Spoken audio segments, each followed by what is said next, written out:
শেষ জামানায় পৃথিবীর অবস্থা কেমন হবে? বিভিন্ন ধর্মগোত্র ও বিশ্বাস অনুযায়ী শেষ জামানার পৃথিবীর অবস্থা খুবই বিপজ্জনক হবে।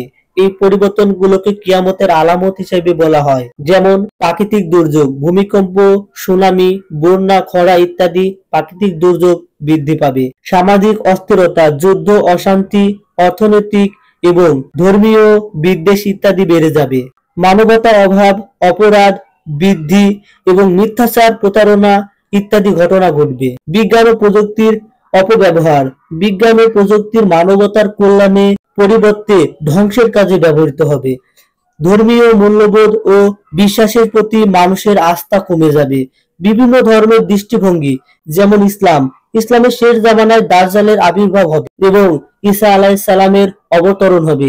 যীশু খ্রিস্টানের মৃত্যু হবে এবং কিয়ামতের দিন ইত্যাদি ঘটনা ঘটবে বলে বর্ণিত আছে।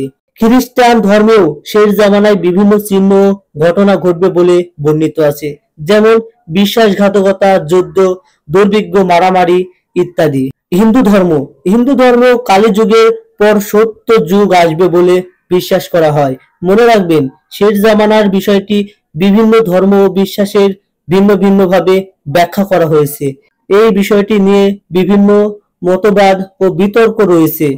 কোনো নির্দিষ্ট সময়ের মধ্যে এই ঘটনা ঘটবে বলে কোনো নিশ্চিত তথ্য নেই। আপনি কোন ধর্মের অনুসারী? শেষ জামানায় নিয়ে আপনার কোনো ধারণা আছে কিনা আমাদের জানান।